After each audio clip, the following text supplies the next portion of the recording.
नमस्कार दोस्तों, मैं योगेश बायोलॉजी विद योगेश में आपका स्वागत करता हूं। चलिए, आज का जो लेक्चर है वो हार्ट डिसऑर्डर के रिगार्डिंग है। यानी कि अभी तक हम जितने भी लेक्चर देख चुके हैं वो ब्लड और हार्ट से संबंधित थे। तो चलिए, आज का जो लेक्चर है वो हार्ट से संबंधित जितनी भी डिजीज़ हैं या जितने भी डिसऑर्डर हैं या सर्कुलेटरी सिस्टम से रिलेटेड जितनी भी डिजीज़ हैं उनको आज हम एक ही चैप्टर में डिस्कस करेंगे। तो यहाँ पर मैंने चार्ट बना रखा है जिसमें सारे के सारे, चाहे हार्ट फेल्यूर हो, चाहे हार्ट अटैक हो, चाहे कार्डियक अरेस्ट हो, इन सब को बारी बारी समझेंगे और इन सब के बारे में समझते हुए इनमें डिफरेंस भी देखेंगे कि इनमें डिफरेंस क्या होता है। ठीक है, तो चलिए शुरू करते हैं। जैसा कि आप यहाँ पर देख रहे हैं, heart disorder of circulatory system, जो कि ब्लड सर्कुलेटरी सिस्टम के रिगार्डिंग हार्ट में जो भी डिसऑर्डर होते हैं उनको हम यहाँ लाइन बाय लाइन देखेंगे। तो पहला जो डिसऑर्डर है उसका नाम है कोरोनरी आर्टरी डिजीज़, यानी कि आर्टरी में कोई डिजीज़ हो रही है जिससे कि क्या हो रहा है, कुछ प्रॉब्लम होगी हार्ट संबंधित। अभी हम डिटेल में बात करेंगे, अभी सिर्फ मैं आपको बता रहा हूँ कौन कौन सी डिसऑर्डर हमें देखना है। तो पहला है कोरोनरी आर्टरी डिजीज़, दूसरा है कार्डियक अरेस्ट और तीसरा है हार्ट फेल्यूर या इसी को कहते हैं कंजस्टिव हार्ट फेल। ठीक है, अगला है हार्ट अटैक या इसी को कहते हैं मायोकार्डियल इन्फ्राक्शन। ठीक, और इसी के साथ साथ फिर थोड़ा सा एंजिना पेक्टोरिस के नाम पे भी कुछ डिसऑर्डर हैं, इनको भी डिस्कस करेंगे। उसके बाद फिर एक और है मायोकार्डियम इस्चीमिया। इन सब के बारे में डिटेल्ड डिस्कस करेंगे। तो चलिए शुरू करते हैं। जो पहला वाला है कोरोनरी आर्टरी डिजीज़, तो जो पहला है उसको कहते हैं कोरोनरी आर्टरी डिजीज़। इसको CAD के नाम से भी शॉर्ट फॉर्म में कह देते हैं। तो चलिए, इसमें होता क्या है, इसमें क्या होता है कि जो आपकी ब्लड वेसल है वो कैसे होने शुरू हो जाती हैं, वो नैरोअर होना शुरू हो जाती हैं। नैरो का मतलब होता है संकीर्ण यानी कि सकरी। जैसे कि कोई ये ब्लड वेसल है, इसके अंदर का ये ल्यूमेन है, पहले वाले लेक्चर में हमने देखा था। अगर यही ल्यूमेन क्या हो जाए, सकरा होता चला जाए, किसी कारण सकरा होता चला जाए, इसका ल्यूमेन का जो साइज़ हो वो कैसा हो जाए, कम हो जाए, तो क्या होगा, obvious सी बात है, यहाँ जो ब्लड का फ्लो होगा वो कैसा हो जाएगा, बढ़ जाएगा या BP बढ़ जाएगा। ठीक है, तो इसमें दो तरह के डिसऑर्डर देखते हैं। तो NCERT में सिर्फ आपका अथेरोक्लोरोसिस ही दिया है, लेकिन मैंने यहाँ पे अर्टेरोक्लोरोसिस भी यहाँ पे जोड़ दिया है। अंतर क्या है ये समझिए। ये दोनों जो हैं ये कोरोनरी आर्टरी से रिलेटेड ही डिजीज़ हैं। तो जो सबसे पहला है इसको कहते हैं अथेरोक्लोरोसिस। इसका मतलब क्या हुआ, इसमें क्या होता है अथेरोक्लोरोसिस वाली डिजीज़ में, इसमें क्या होने लगता है, डिपोजिशन ऑफ फैट, यानी कि जो आपकी कोरोनरी आर्टरी है, जैसे कि यहाँ आप देखिए, ये जो हार्ट का डायग्राम आपको दिख रहा है, इस हार्ट के डायग्राम में आपको पहले लेक्चर में बताया था कि जो वेंट्रिकल वाला पोर्शन है वहाँ से क्या होगा, यहाँ से एओर्टा गई होगी, क्या गई होगी, एओर्टा। ठीक है, यहाँ से क्या गई होगी, एओर्टा, और इसी एओर्टा के थ्रू पूरे बॉडी में ऑक्सीजनेटेड ब्लड को सप्लाई किया जा रहा होगा। ये मल्टीपल आर्टरीज होंगी, तो इन आर्टरी में से कोई एक आर्टरी जो कि हार्ट को भी क्या कर रही होगी, ऑक्सीजन सप्लाई कर रही होगी। हार्ट जो है वर्क कर रहा है, उसके लिए भी तो ऑक्सीजन चाहिए, उसके लिए भी तो न्यूट्रिशन चाहिए। तो उस हार्ट में जो ऑक्सीजन को सप्लाई कर रही है जो ब्लड वेसल, उसका नाम होता है कोरोनरी आर्टरी। तो अब आप इस कोरोनरी आर्टरी को देखिए, ये कोरोनरी आर्टरी है जो कि हार्ट से ही ऑक्सीजन को कहाँ ले जा रही है, हार्ट की तरफ। तो यहाँ क्या होगा, जब भी बैड कोलेस्ट्रॉल या उसको कहें फैट या फैटी सब्सटेंस, तो जो बैड कोलेस्ट्रॉल है या LDL है वो क्या होने लगे, यहाँ पर डिपोजिट होने लगे। डिपोजिशन यहाँ अगर इस कोरोनरी आर्टरी में इस तरीके से अगर क्या होने लगे, ये मान लो यहाँ पर आप देखिए, ये कोलेस्ट्रॉल डिपोजिट होने लग गया, मान लो यहाँ पे प्लेक बन गया कोलेस्ट्रॉल का। तो यहाँ से जो भी ब्लड जाएगा, उस ब्लड का जो फ्लो है वो कैसा होगा, उसको फ्लो होने में दिक्कत करेगा, या फिर यहाँ पे जो प्रेशर होगा वो ज़्यादा होगा, क्योंकि यहाँ जो इसकी ब्लड वेसल है यानी जो कोरोनरी आर्टरी है वो कैसी होगी, नैरो हो गई। ठीक है, यही तो बताया था ऊपर, है ना। तो यहाँ क्या हो गया, ये नैरो हो गई। नैरो होने की वजह से क्या होगा, उस व्यक्ति में क्या होगा, ये जो ब्लड फ्लो है इसके कारण बीपी क्या हो जाएगा, हाई हो जाएगा और इसके कई सारे सिम्टम्स देखने को मिल सकते हैं। ठीक, तो ये हुआ अथेरोक्लोरोसिस। यानी अथेरोक्लोरोसिस में क्या हुआ, फैट का डिपोजिशन हो गया, स्पेशली कहाँ हुआ, कोरोनरी आर्टरी में हुआ। ठीक है, जैसे कि हम ज़्यादा से ज़्यादा कभी कभी फास्ट फूड डेली के डेली फास्ट फूड खाते रहते हैं, तेलीय, यानी कि जो तेल है या फास्ट फूड या फैटी मटेरियल जितना भी अगर ज़्यादा खाएंगे तो क्या होगा, यहाँ पर डिपॉजिट होने लग जाएगा। ठीक है, तो इससे हार्ट अटैक और हार्ट फेल्यूर के भी चांस हो सकते हैं। ठीक है, कैसे होंगे, क्योंकि यहाँ से एक टाइम ऐसा आएगा कि इतना ज़्यादा प्लेग बन जाएगा तो आपका यहाँ से ब्लड जाना क्या हो जाएगा, बंद हो जाएगा और उसी कंडीशन में क्या हो सकती है, आपके हार्ट की फेल होने के चांस हो सकते हैं। ठीक है, तो ये आपको समझ आ गया अथेरोक्लोरोसिस।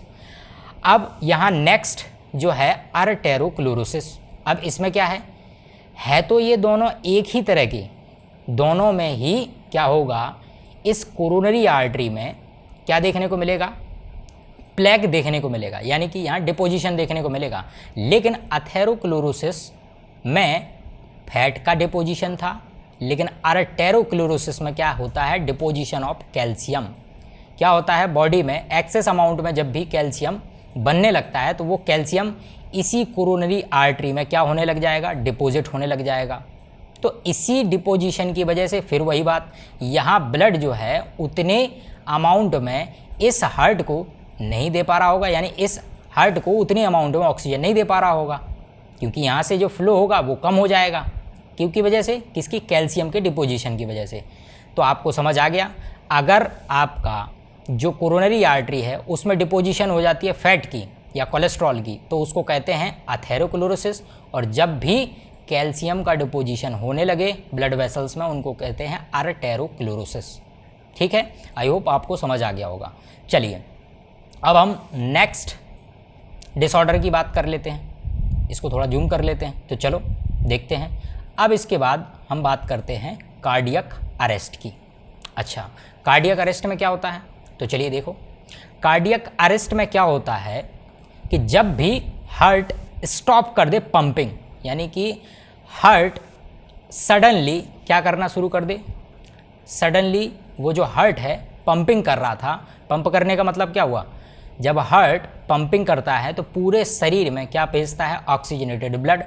और अगर अचानक से ही किसी कारण वो जो हार्ट है वो क्या कर दे, पंप करना स्टॉप कर दे, या उसको कहें बीट करना स्टॉप कर दे या धड़कना बंद कर दे, तो जैसे ही हार्ट पंपिंग करना स्टॉप करेगा या बीट करना स्टॉप करेगा, आपका जो हार्ट होगा वो अरेस्ट हो जाएगा, या उसको हम क्या कहते हैं, कार्डियक अरेस्ट के नाम से जानते हैं। ठीक है, इस कंडीशन में क्या होगी, पेशेंट की क्या हो जाएगी, डेथ हो जाएगी। ठीक, अब तीसरा डिसऑर्डर देखते हैं। चलिए तीसरा डिसऑर्डर देखते हैं। तीसरा डिसऑर्डर का नाम क्या है, हार्ट फेल्योर, या हार्ट फेल्योर को दूसरा कंजेस्टिव हार्ट फेल्योर के नाम से भी जानते हैं। ठीक है, अच्छा, इसको समझने से पहले आप ये समझिए कि यहाँ पर तो क्या हुआ है, सीधा का सीधा आपका हार्ट जो है उसने पंपिंग करना स्टॉप कर दिया है।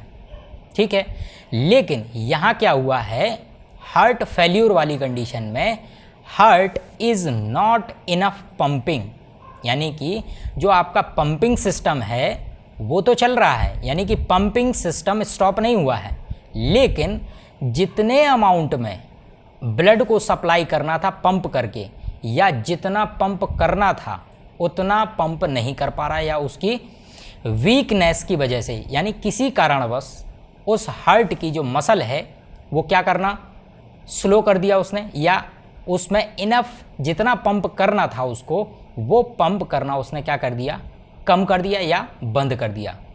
ठीक है, तो इसी वजह से क्या हो गया, कंजस्टिव हार्ट फेल्योर, यानी कि हार्ट फेल्योर या कंजस्टिव हार्ट फेल्योर किसे कहेंगे, heart is not enough pumping, जितने मात्रा में उसको पंप करना चाहिए उतने मात्रा में वो हार्ट पंप नहीं कर पा रहा है, या उसको कहें weekly pump but not stop. जबकि कार्डियक अरेस्ट में जो हार्ट था वो क्या हो गया था, उसने पंपिंग करना स्टॉप कर दिया था, बंद कर दिया था टोटली। लेकिन यहाँ पर उसने क्या किया है, बंद नहीं किया है, थोड़ा सा स्लो कर दिया है।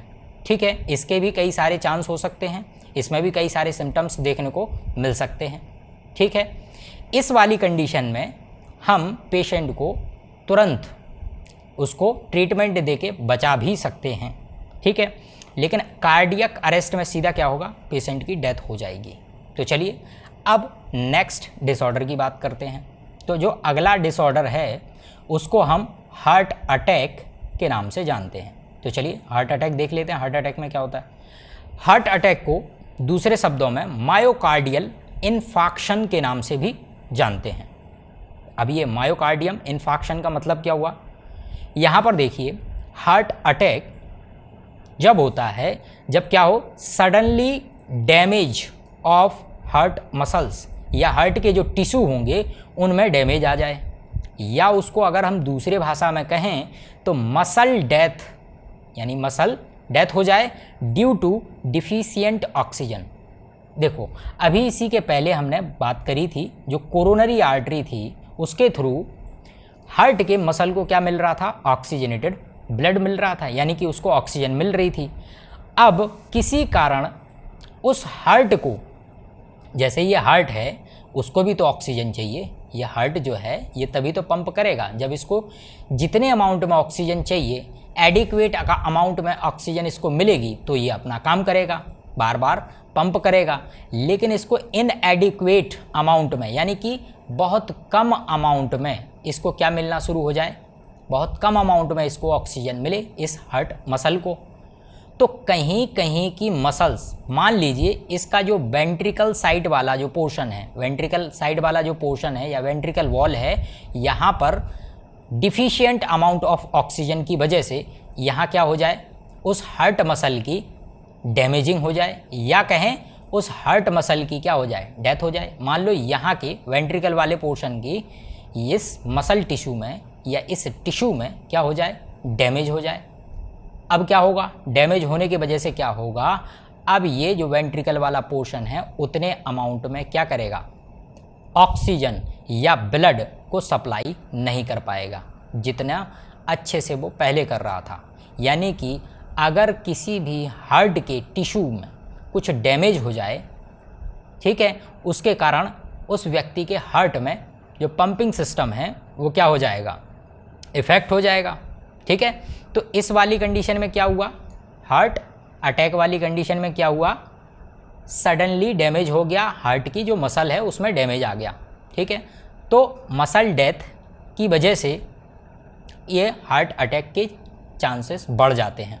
और आपने जैसे सुना होगा, फिल्मों में बोलते हैं कि उसको पहला हार्ट अटैक आया, फिर उसके बाद सेकंड हार्ट अटैक आया, फिर कहते हैं कि अब अगर हार्ट अटैक आ गया तो उसकी डेथ निश्चित है। इसका मतलब क्या हुआ, देखो होता क्या है, जब पहला हार्ट अटैक आया होगा तो मान लो कि कहीं ये वेंट्रिकल वाला पोर्शन, माना कि वेंट्रिकल वाले पोर्शन की टिश्यू के डैमेज हुई है, यानी कि अभी उसमें थोड़ा डैमेज हुआ है। अब दूसरी बार अटैक आया, मान लो दूसरी जगह के जो टिश्यू हैं वो क्या हो गए, डैमेज हो गए। अब यानी कि इसका मतलब क्या हुआ, उस हार्ट के बार बार अटैक आने की जो रीज़न है वो क्या है, उस हार्ट में जो मसल है वो धीरे धीरे क्या हो रही है, डैमेज हो रही है। और एक टाइम ऐसा आएगा, जैसे जैसे डैमेज बढ़ेगा, और एक टाइम ऐसा आएगा कि हार्ट की मसल इतनी डैमेज हो जाएगी कि उस व्यक्ति की क्या हो जाएगी, हार्ट अटैक के कारण उसकी डेथ हो जाएगी। ठीक है, अच्छा ये तो हुई हार्ट अटैक या मायोकार्डियम इन्फाक्शन की बात। अब एनसीईआरटी में एक और टर्म के बारे में बात किया गया है जिसको मायोकार्डियम इस्चीमिया के नाम से जाना जाता है। अब मायोकार्डियम इस्चीमिया का मतलब आप इतना समझिए कि जब भी ऑक्सीजन की कमी हो जाए, कहाँ पर, हार्ट मसल में, उसी कंडीशन को क्या कहा जाता है, मायोकार्डियम इन इस्चीमिया। ठीक है, तो चलिए अब इसके बाद एक और कंडीशन एनसीईआरटी में दिया हुआ है जिसको एंजिना पेक्टोरिस के नाम से जानते हैं। ये क्या है, ये कुछ नहीं है, ये सिर्फ पेन वाली कंडीशन है। अब ये पेन हार्ट अटैक की वजह से भी हो सकता है और कार्डियक अरेस्ट की वजह से भी हो सकता है, हार्ट फेल्यूर की वजह से भी हो सकता है, किसी के भी वजह से हो सकता है। यानी कि एंजिना पेक्टोरिस एक ये कंडीशन है, इसको एक नाम दे दिया गया या एक टर्म दे दी गई। इसमें क्या होता है, एक्यूट चेस्ट पेन, यानी भयानक चेस्ट में पेन होना क्या कहलाता है, एंजिना पेक्टोरिस। और ये इसका कारण क्या क्या हो सकता है, कारण कुछ भी हो सकता है, हार्ट अटैक हो सकता है या हार्ट फेल्यूर के पहले हो सकता है। ठीक, तो acute chest pain due to the inadequate amount of oxygen, यानी कि ऑक्सीजन उस हार्ट को उतने अमाउंट में या तो ऑक्सीजन नहीं मिली होगी या फिर वहाँ पे ब्लॉकेज हो गया होगा उसके कोरोनरी आर्टरी में, तो कोई भी कारण हो सकता है जिसकी वजह से क्या होगा, उस ह्यूमन के हार्ट में क्या होगा, भयानक यानी एक्यूट बहुत ज़्यादा ही खतरनाक वाला चेस्ट पेन होगा। इसी को क्या कहा जाता है, एंजिना पेक्टोरिस कंडीशन। ठीक है, तो ये हुए सारे के सारे डिसऑर्डर की बात। अब यहाँ पर एक कोरोनरी आर्टरी डिजीज़ के रिगार्डिंग एक ट्रीटमेंट के बारे में हम डिस्कशन करना चाहेंगे इधर। तो आप इसको और देख लीजिए कि इस वाली कंडीशन में जो मैंने अभी बात करी थी कोरोनरी, यहाँ देखिए यह कोरोनरी आर्टरी डिजीज़, इस कोरोनरी आर्टरी डिजीज़ में अथेरोक्लोरोसिस और आर्टेरोक्लोरोसिस पड़ा था। यानी कि इसमें क्या हो गया था, कोलेस्ट्रॉल या कैल्शियम के डिपोजिशन की वजह से इसकी जो ब्लड वेसल है वो क्या हो गई थी, नैरो हो गई थी, संकीर्ण हो गई थी। ठीक है, तो इसका इलाज क्या है, इसका इलाज क्या है, तो चलिए इसके इलाज यानी कि इसका ट्रीटमेंट देखते हैं। तो मैंने आपको बताया कि जो कोरोनरी आर्टरी है उसमें डिपोजिशन हो रहा है। ठीक है, तो हम क्या करेंगे इस वाली कंडीशन में या इसके ट्रीटमेंट के लिए, हम आप यहाँ देखो ये जो आपको दिखाई दे रही है ये है क्या, कोरोनरी आर्टरी। ठीक है, ये आपको दिखाई दे रहा है, ये कोरोनरी आर्टरी है। अब कोरोनरी आर्टरी को अगर यहाँ पे डिपोजिशन हो गया तो हम क्या करेंगे, डॉक्टर क्या करते हैं, इस कोरोनरी आर्टरी को काट के अलग करके एक नया एक ट्यूब डाल देते हैं, दूसरा एक ट्यूब। जैसे कि आप यहाँ ऐसे समझिए, यहाँ अगर इसमें डिपोजिशन हुआ है, इसमें जमाव हुआ है, तो इसको हम काट के क्या कर देंगे, अलग कर देंगे और एक नई दूसरी यहाँ से एक नली फिट कर देंगे। ऐसे हार्ट के लिए जो ब्लड सप्लाई करना है उसके लिए एक दूसरी नली फिट कर देंगे। इसी को क्या कहा जाता है, कोरोनरी बाईपास ग्राफ्ट। यानी कि इसमें क्या किया हमने बाईपास कर दिया, यानी इस डिपोजिशन वाली आर्टरी को काट के अलग करके एक नई ट्यूब लगा दी, जिससे कि आसानी से उसमें क्या हो सके, ब्लड फ्लो हो सके और ऑक्सीजनेटेड ब्लड किसको मिल सके, हार्ट को मिल सके। इसी को दूसरी भाषा में क्या कहा जाता है, बाईपास सर्जरी, या इसको कहते हैं कोरोनरी बाईपास सर्जरी। ठीक है, क्या किया हमने, इस कोरोनरी आर्टरी जिसमें डिपोजिशन हो गया उसको काट के अलग कर दिया और दूसरी एक और नली फिट कर दी, जिससे कि क्या हो, उसको ऑक्सीजनेटेड ब्लड सप्लाई हो सके। तो इस सारे के सारे लेक्चर में मैंने जितने भी हार्ट से रिलेटेड जितने भी डिसऑर्डर हैं और जितने भी डिफरेंस हैं वो मैंने आपको सिंपली तरीके से इस चार्ट के ज़रिए आपको बता दिए।